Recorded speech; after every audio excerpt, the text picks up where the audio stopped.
ये देखो अच्छा, सैलरी के दो सम के बाद, नोट्स के सम के बाद देखो आप लोग को ग्रुप में मैंने भेजा नवंबर 2023 के पेपर में आया हुआ सम, ठीक है। तो मिला क्या? क्वेश्चन नंबर 22A रहेगा, आपको मिला। देखो सम में क्या दिया है, सम को पहले हम लोग रीड करते हैं फिर हम लोग सॉल्व करते हैं। तो आप लोग सैलरी के जितने भी सम रहेंगे आप जैसे मैं कराता हूँ सेम टू सेम ऐसे प्रैक्टिस करना, ठीक है। आपको प्रीवियस ईयर के 3-4 साल के पेपर में जितने भी सम आए एक बार उसको सॉल्व कर लेने का। सिंपल से सैलरी का मतलब क्या होता है, जो कुछ भी बॉस के पास से मिला सब ऐड करते जाने का, सैलरी में आ जाएगा। यदि उसके साथ में कोई कंबाइन और head income from other source के आइटम दे रहेंगे तो वो करने का, और फिर कंप्यूटेशन ऑफ टोटल इनकम निकाल लेने का। जैसे यहाँ पे क्या लिखा है, क्वेश्चन नंबर 2A नवंबर 2023 के पेपर का है। Doctor Sanjay Ghoshkar work as the associate professor. लिखा है कि डॉक्टर संजय घोषकर जो है वो काम करते हैं कैसे, एसोसिएट प्रोफेसर के तौर पे काम करते हैं। कहां पर? DY Patil institute of hotel and management. हाँ, YY Patil institute of hotel management. मतलब क्या, अभी यहाँ पर जो डॉक्टर संजय घोषकर है ये अभी डॉक्टर YY पाटिल जो यूनिवर्सिटी है या इंस्टीट्यूट है उसमें वो प्रोफेसर है, इसका मतलब वो उसके एम्प्लॉय हो गए, ठीक है। अभी इस इंस्टीट्यूट से जो कुछ भी मिलेगा सब उनके सैलरी में क्या हो जाएगा, ऐड हो जाएगा, ठीक है। कोई भी पर्सन जहां पे जॉब करता है उसका बॉस जो कुछ भी देगा, वो कंपनी जो कुछ भी देती है सब सैलरी में क्या होता है, ऐड होता है। सबको सैलरी हम लोग कंसीडर करते हैं। He has provided the following particulars of his income for the previous year ended 31st March 2024। इसके अलावा कुछ एक्स्ट्रा भी डिटेल यहाँ पे दिया हुआ है जो इनके require the compute the total income for the assessment year 2024-25। आपको 2024-25 का टोटल इनकम कंप्यूटेशन करना है। इनको मंथली बेसिक पे मिलता है कितना, 1,35,500 हर मंथ में 1,35,500 रुपीज इनको मंथली पे मिलता है। इसके अलावा हाँ इंटू 12 करना पड़ेगा क्योंकि मंथली है। आगे डियरनेस अलाउंस मिलेगा 42% ऑफ बेसिक पे। जो बेसिक पे है उसका 42% क्या मिलेगा, DA इनको मिलेगा। प्रोफेशनल टैक्स मिलता नहीं, वो डिडक्ट होता है कितना, 2,500 रुपए, ठीक है। तो हम लोग को डिडक्शन मिल जाएगा अंडर सेक्शन 16 के अंदर। अदर इंफॉर्मेशन दिया है, अभी इन अदर इंफॉर्मेशन जो दिया वो पढ़कर हमको समझेगा को कौन से हेड के अंदर टैक्सेबल है और उसमें किसके ऊपर टैक्स लगेगा किसके ऊपर नहीं लगेगा। जैसे क्या लिखा है यहाँ पर, he receive income from crossword puzzle set. तो इससे इनकम मान किया किस में आ जाएगा, इनकम फ्रॉम अदर सोर्स में आ जाएगा, ठीक है। इनकम फ्रॉम अदर सोर्स के अंदर आ जाएगा। He has written a book of cafeteria management and receive the royalty from the publisher. Cafe area को कैसे मैनेज करना चाहिए इसके ऊपर उन्होंने एक बुक लिखा है और वो बुक जितना मार्केट में बिकी उसके बेस पे रॉयल्टी मिला। ये उनके बॉस ने दिया क्या, नहीं, ये कहीं बाहर से इनकम कमा रहे, ठीक है। तो इनकम फ्रॉम अदर सोर्स के अंदर आएगा।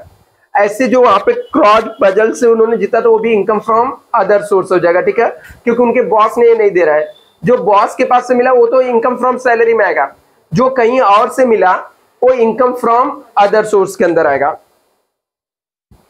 आगे यहां पर ही कंट्रीब्यूट टू पेंशन फंड। अभी ये मिल नहीं रहा है, ये वो खुद पैसा पेंशन फंड में डाल रहे हैं। अभी पेंशन फंड में पैसा डालने, मैंने आपको बताया था पेंशन फंड में पैसा जाएगा तो 80CCC के अंदर डिडक्शन मिलता है, ठीक है। यदि हम लोग पेंशन फंड में पैसा डालते हैं तो कहां पे किसमें डिडक्शन मिलेगा, 80C के अंदर डिडक्शन मिल जाएगा, 80C के अंदर डिडक्शन मिल जाएगा। आगे यहाँ पर he paid medical insurance premium 20,000 by cheque for himself. उन्होंने 20,000 रुपए मेडिकल इंश्योरेंस प्रीमियम पे किया तो ये भी डिडक्शन मिल जाएगा, लेकिन 80D के अंदर मिल जाएगा, ठीक है। मेडिकल इंश्योरेंस का पे करने का किसमें मिलता है, 80D। तो ये सब इनकम नहीं है, नीचे का दो जो दिख रहा है ना वो इनकम नहीं है, कि वो किसी इनकम के अंदर नहीं आएगा, वो सिर्फ डायरेक्टली कहां पे आ जाएगा, डिडक्शन में, क्योंकि पेंशन फंड में वो पैसा डाल रहे हैं, मिल नहीं रहा है। मेडिकल इंश्योरेंस प्रीमियम पे रहे, खर्चे है, तो खर्चे जो रहता है वो हम लोग क्लेम करते हैं डिडक्शन में। यदि किसी के अंदर फिट बैठता रहेगा तो डिडक्शन में आ जाएगा। किसको, नहीं वो इनकम थोड़ा ना है, वो तो हम लोग खर्चे कर रहे हैं ना। वो हम लोग कंप्यूटेशन ऑफ टोटल इनकम में लास्ट में डिडक्शन करते हैं ना, अंडर चैप्टर 6A के अंदर। हाँ, ये देखो मैंने जैसे अलग अलग फॉर्मेट बना के सॉल्व कराता हूँ, उस तरीके से भी कर सकते हो। एक दूसरा भी तरीका बता देता हूँ सम सॉल्व करने के लिए, मतलब कंबाइन भी आप कर सकते हो। तो दोनों में से आपको जो इजी लगेगा वो आप फॉलो कर सकते हो। जैसे यहाँ पर मान लो क्या करने का, जब कंबाइन आपको करना है तो 3 कॉलम बनाने का। यहाँ पे कंप्यूटेशन ऑफ टोटल इनकम हो जाएगा, कंप्यूटेशन ऑफ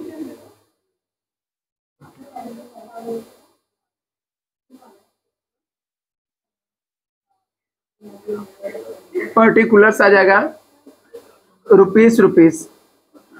अभी यहाँ पे देखो अच्छा, अभी आप कंबाइन यदि मान लो सब तीनों साथ में सॉल्व करना चाहते हो, ठीक है, salary, income from other source जो भी है साथ में है, इस सम को इस तरीके से भी सॉल्व करते हैं। और जैसे इसके पहले वाले सम मैंने कराया, अलग अलग दो अलग अलग एड है तो 2 अलग अलग निकालने का और बाद में कंबाइन करके कंप्यूटेशन टोटल इनकम निकालने का। यदि आप ऐसे सॉल्व करना चाहोगे तो भी कर सकते हो। इसमें क्या करना रहता है, यहाँ पे लिखने का इनकम फ्रॉम सैलरी। सबसे पहले सैलरी से इसने इनकम अर्न किया तो इनकम फ्रॉम सैलरी के आइटम लिखने का एक। देखो क्या क्या दिया हुआ था यहाँ पर, ये 30,000 तो करके दिया है। क्या क्वेश्चन नंबर कितना है, 2A था ना। हाँ, तो बेसिक सैलरी मिलेगा, ठीक है। तो बेसिक सैलरी उसको कितना मिल रहा है, बेसिक सैलरी है 1,35,500 इंटू 12 करने का 16 लाख 20,000 आएगा, 16,26,000 ना। अभी सैलरी से आ गया, ठीक है। और दूसरा उसने नेक्स्ट इनकम क्या दिया हुआ है,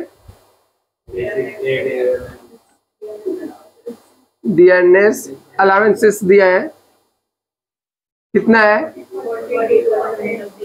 बेसिक सैलरी इसका आ गया 16,26,000 का कितना परसेंट, 42% निकालो,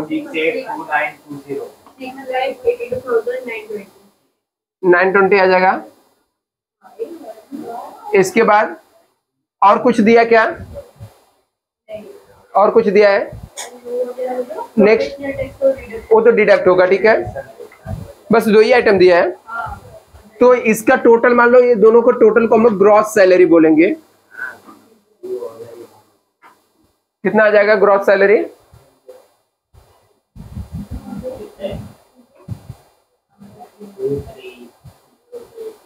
कितना है ग्रॉस सैलरी, 2308 हाँ 8,920 इतना आएगा, राइट है क्या। अभी देखो अच्छा, यहाँ पर ग्रॉस सैलरी हम लोग को मिल गया, ठीक है। 2 ही आइटम दिया था, इसका मतलब नहीं कि हर बार सब में आपको 2 ही आइटम देगा, 10-12 भी दे सकते हैं, ठीक है। तो जो कुछ भी बॉस के पास से मिला सबको ऐड करते जाने का सैलरी के अंदर। अभी वो सब तो डिडक्शन में आता है ना बच्चा, तो यहां से लेस करने का, लेस डिडक्शन अंडर सेक्शन 16, ठीक है। अभी अंडर सेक्शन 16 के अंदर एक तो उसको स्टैंडर्ड डिडक्शन मिल जाएगा। स्टैंडर्ड डिडक्शन कितना है, एक फिक्स है, कहीं सब में लिखा नहीं रहेगा, ये आपको अपने मन से याद से लिखना होता है।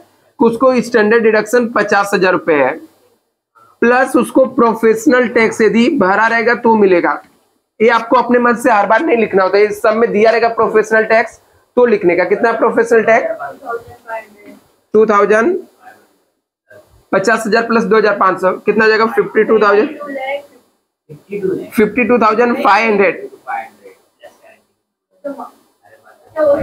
ये दोनों को ऐड किया 52,500 आएगा। चले यहाँ पे देखो, ये दोनों ऐड करेंगे 52,500 आएगा। अभी ये अमाउंट में से 52,500 माइनस कर दो, नेट टैक्सेबल सैलरी आ जाएगा। कितना आ गया बच्चा, 20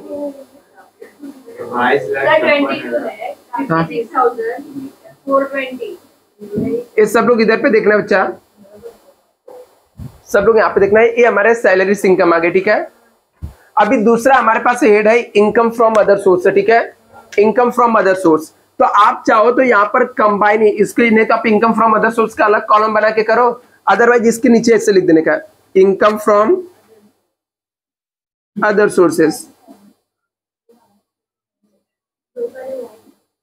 अभी अदर सोर्सेस से उसने कौन कौन से इनकम अर्न किया है? हाँ, income from cross word puzzle से है, income from cross world puzzle. कितना मिला? 59,000 रिसीव हुआ। और कुछ रिसीव हुआ क्या? क्या है? रॉयल्टी फ्रॉम पब्लिशर है, ठीक है, रॉयल्टी फ्रॉम पब्लिशर कितना है? 60। और कुछ रिसीव किया क्या? है नहीं, उसने नहीं रिसीव किया, नहीं। हाँ, अभी यहाँ पे देखो सब लोग, यहाँ पे देखो अच्छा, यदि इसने जो रॉयल्टी रिसीव किया ना, मान लो बुक लिखने में ऐसा दिया रहता है, बुक लिखने में 10,000 उसने खर्चे कर दिए, ठीक है। यदि मान लो ऐसा लिखा रहता है कि बुक लिखने के लिए उसने पेन पेंसिल रबड़ लिया रहेगा, कुछ खर्चे कर दिए, तो 67,000 में से जितना वो खर्चा हुआ रहेगा माइनस करने का, और बचा हुआ अमाउंट क्या हो जाएगा? टैक्सेबल हो जाएगा। यदि ऐसा दिया रहता तो नहीं दिया है, तो ये दोनों आइटम किससे आगे हमारा? Income from other source. Taxable income, income from other source कितना आ जाएगा? Net taxable income from other source कितना आ जाएगा? 1,26,000। अभी ये दोनों को टोटल मानने का 23,82,420। ये आ जाएगा gross total income. Gross total income कितना आ गया? 23 लाख। एक मिनट, कितना बच्चा? 23,82,420। 23,82,420 ये हमारा टोटल इनकम आ गया। मतलब हम लोगों ने इसके अंदर सैलरी के इनकम और इनकम फ्रॉम अदर सोर्स का टोटल मान लिया, ठीक है। अभी इसमें से हम लोग को अभी क्या मिलेगा? डिडक्शन मिल जाएगा। तो लेस करने का, इसमें से less deduction under chapter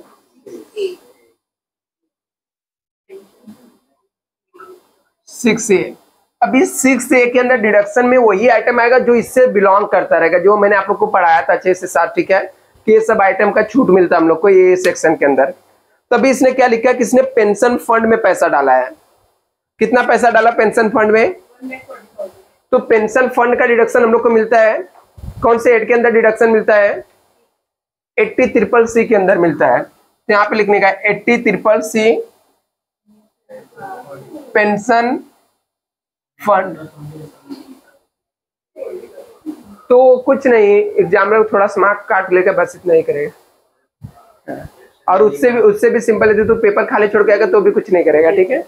exam में फोन ऑन नहीं करते, ठीक है, कि आप कुछ नहीं करो तो फोन तुरंत करके पूछेगा क्यों नहीं किया, ठीक है। वो कराया था मैंने बच्चा कि ये सब पढ़ने के, यदि पेंशन फंड के अंदर आइटम आएगा तो आपको डिडक्शन मिलेगा, ठीक है। वो 80CCC के अंदर मिलेगा, ठीक है। तो 80CCC के अंदर बच्चा हम लोग को मैक्सिमम 1.5 लाख रुपया अलाउड होता है, बट इसने कितना दिया? 1,40,000। तो पूरा का पूरा अमाउंट हम लोग को डिडक्शन मिल जाएगा 1,40,000। ये यहाँ पर भी 3 कॉलम रहेगा मान लो, ठीक है। 1 लाख कितना है? 1,40,000 है। दूसरा कौन सा डिडक्शन उसको मिल जाएगा? उसने मेडिक्लेम पे किया, ठीक है। ये भी मिलता है 80D के अंदर मिलता है, मैंने बताया था, ठीक है। यदि हम लोग दवा के लिए कुछ हम लोग क्या करते हैं, क्लेम लेके रखते हैं, इंश्योरेंस क्लेम लेके रखते हैं, तो उसके ऊपर मैक्सिमम कितना मिलता है? 25,000। बट इसने कितना भरा है? तो मेडिक्लेम का मेडिकल इंश्योरेंस क्या दिया है? मेडिकल इंश्योरेंस प्रीमियम है ना, मेडिकल इंश्योरेंस कितना भरा है उसने? 20,000 रुपए। खुद का 20,000 भरा, तो पूरा का पूरा उसको 20,000 रुपये मिल जाएगा। क्यों? क्योंकि मैक्सिमम 25,000 तक अलाउड है। कितना अलाउड है? और उसने 12 से 20,000, तो पूरा मिल जाएगा। तो टोटल छूट इनको कितना मिलेगा? 1,40,000 प्लस 20,000, 1,60,000 हो जाएगा। तो ये अमाउंट में से 1,60,000 माइनस कर देने का कौन सा? जो टैक्सेबल ग्रॉस टोटल इनकम आया था, मतलब सैलरी का और income from other source add करके हम लोगों ने टोटल 23,82,420 कमाया था, जिसमें से इतना हम लोग को टैक्स पे करना है, सर में ये सब डिडक्शन मिल रहा है। तो नेट टैक्सेबल इनकम आ जाएगा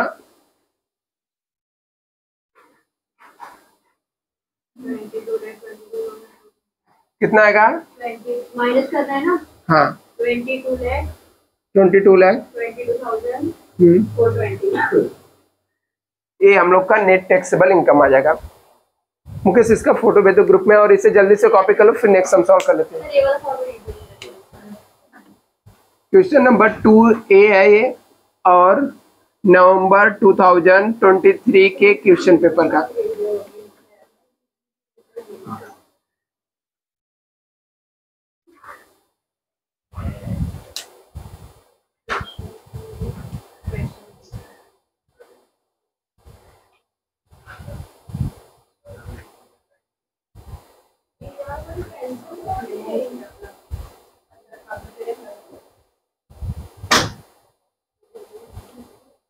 तो इसके बाद ना नेक्स्ट पेपर का सम सॉल्व करेंगे।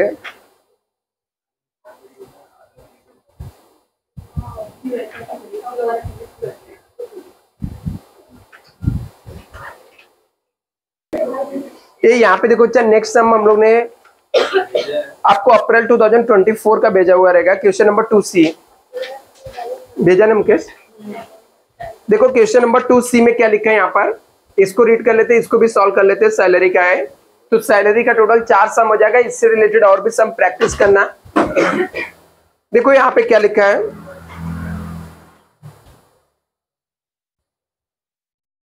मिसेस अनगा इधर lecturer in the MIT college. ये लेक्चरर कहाँ पे है? MIT कॉलेज में है, एक कॉलेज की प्रोफेसर है, ठीक है।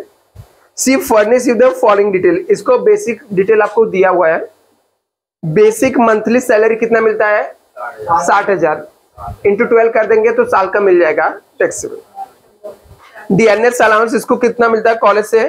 24,000। याद रखना, बॉस के पास से जो कुछ भी मिला सब कुछ कहाँ पे होता है? हाँ, बॉस के पास से जो कुछ भी मिला, ठीक है।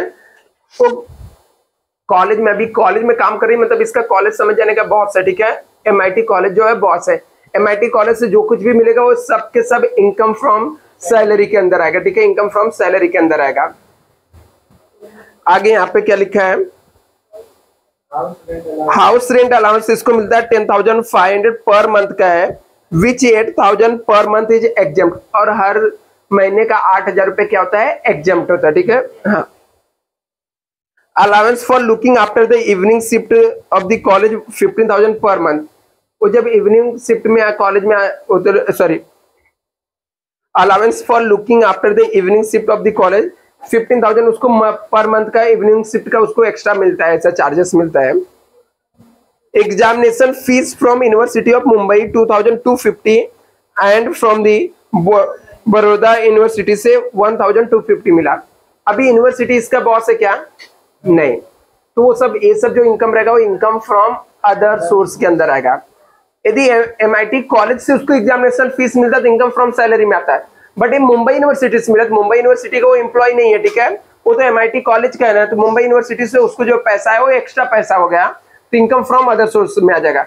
ऐसे बड़ौदा यूनिवर्सिटी से जो उसको अमाउंट आया वो भी इनकम फ्रॉम अदर सोर्स में आ जाएगा। आगे यहाँ पे क्या लिखा है? Expenditure on the books for her employment, ठीक है।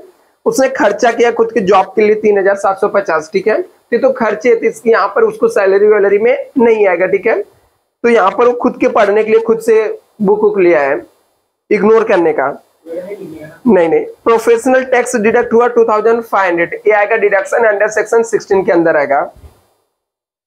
Expenditure on attending the seminar Goa 1,750 and reimburse by college.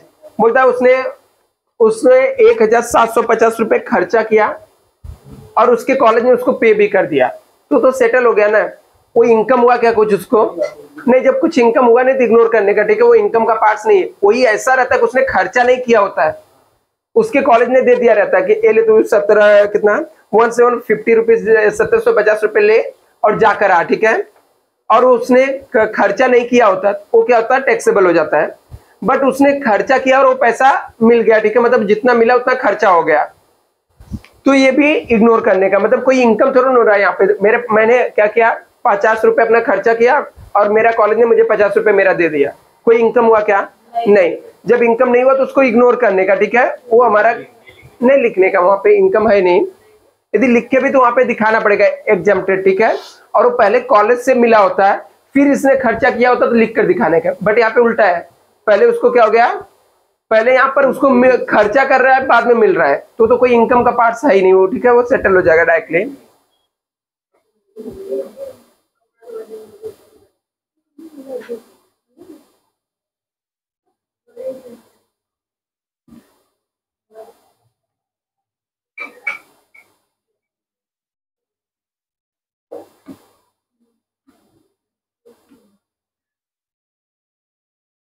एक कल हमने 2 चैप्टर किया था ना, income from other source of salary किया था क्या कल?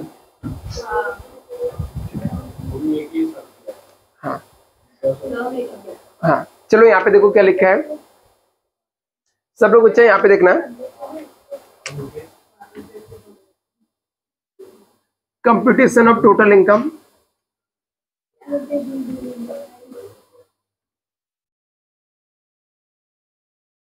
इसका भी मैं कंबाइन ही सॉल्व कर देता हूं।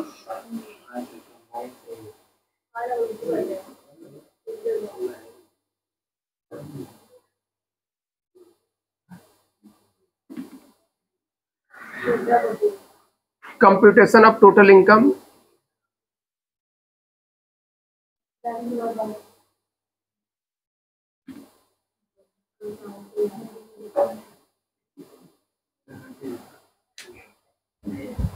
अभी यहाँ पे देखो क्या करने को चाहिए, यहाँ पे लिखने का इनकम फ्रॉम सैलरी। सबसे पहले हम लोग लिखेंगे इनकम फ्रॉम,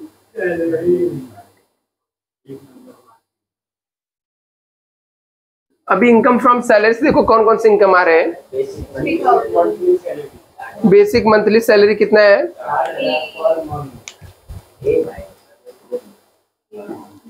कितना है बच्चा?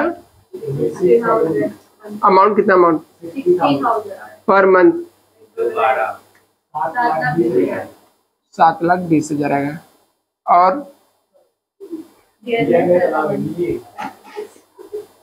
डीए कितना मिल रहा है? कितना?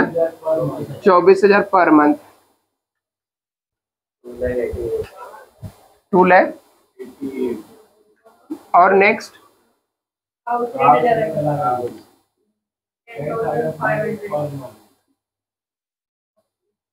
कितना मिल रहा है? 10,500 पर मंथ इंटू 12 करने का। अभी इसमें एग्जेम्प्ट भी तो बोला है, एग्जेम्प्ट मतलब माफ है, ठीक है, टैक्स नहीं लिखता। 8,000 पर मंथ इंटू 12 करने का 96,000 रुपीज हम लोग को माफ हो जाएगा। तो कितना हो जाएगा टैक्सेबल? कितना? और नेक्स्ट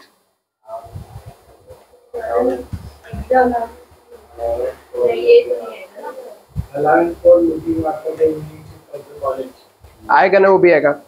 फुल अलाउंस उसको मिलता है क्योंकि वो नाइट शिफ्ट में काम करता है, इवनिंग शिफ्ट का। इवनिंग शिफ्ट में काम करने की वजह से उसको 15,000 पर मंथ एक्स्ट्रा मिलता है। 1,80,000 रुपये 80,000 और मिल जाएगा। और बस इतना ही आइटम दिया है, वो तो दूसरे में आएगा। टोटल ग्रॉस सैलरी कितना हो जाएगा? टोटल ग्रॉस सैलरी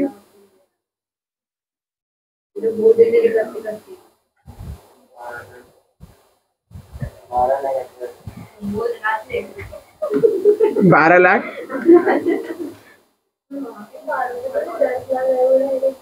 नहीं, अब भी नहीं आएगा, रुकने बच्चा। 12,18,000 हमारा आ गया, सैलरी आ गया, ग्रॉस सैलरी। अभी इसमें से लेस करने का, लेस डिडक्शन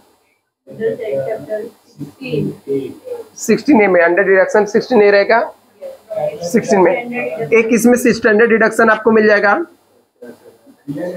वो दिया नहीं रहेगा तो भी आपको लिखने का 50,000 गवर्नमेंट बोलती है, आपको छूट है ये। नेक्स्ट प्रोफेशनल टैक्स कितना है?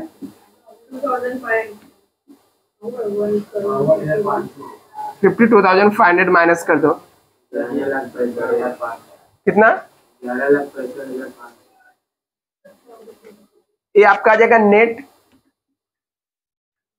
टैक्सेबल सैलरी, ये आपका नेट टैक्सेबल सैलरी आ गया, ठीक है। अभी उसने दूसरे भी इनकम कमाए है ना, इनकम फ्रॉम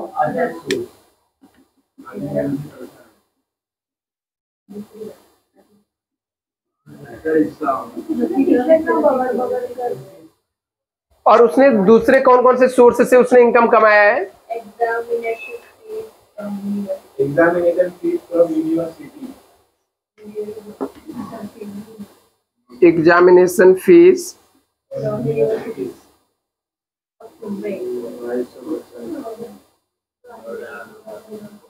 मुंबई यूनिवर्सिटी ना, मुंबई यूनिवर्सिटी से कितना मिला एग्जामिनेशन फीस? 2250 मिला। फिर बड़ौदा यूनिवर्सिटी से कितना मिला?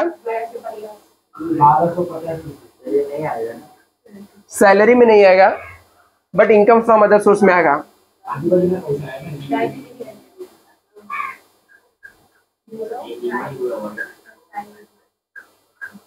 कितना आएगा?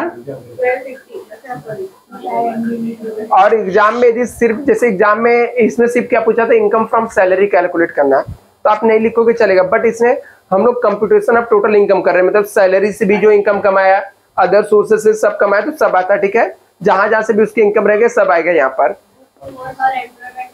नहीं, वो तो खर्चे है ना। और कोई इनकम है क्या? नहीं। तो ये दोनों का टोटल मारो, कितना? अभी ये अमाउंट को इसके अंदर ऐड कर देने का, 11 लाख।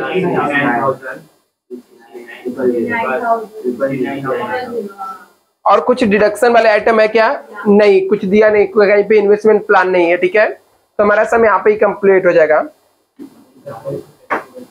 टोटल टैक्सेबल इनकम, ये जल्दी से इसे कॉपी कर लो बच्चा। रियम्बर्स तो खर्चा किया हुआ पैसा मिला ना, नहीं लिखने का। 3A ना, क्वेश्चन नंबर 2 सी, कौन से पेपर का है सम? अप्रैल 2024 से टीकेटी का पेपर है।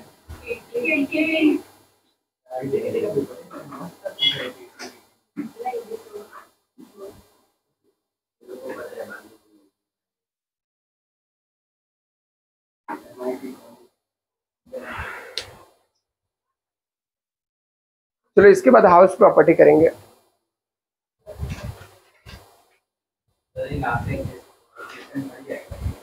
हाँ, जब उससे रिलेटेड नहीं, वो खर्चे है ना बच्चा, वो इनकम नहीं। हम लोग क्या कैलकुलेट कर रहे हैं? इनकम कैलकुलेट कर रहे हैं।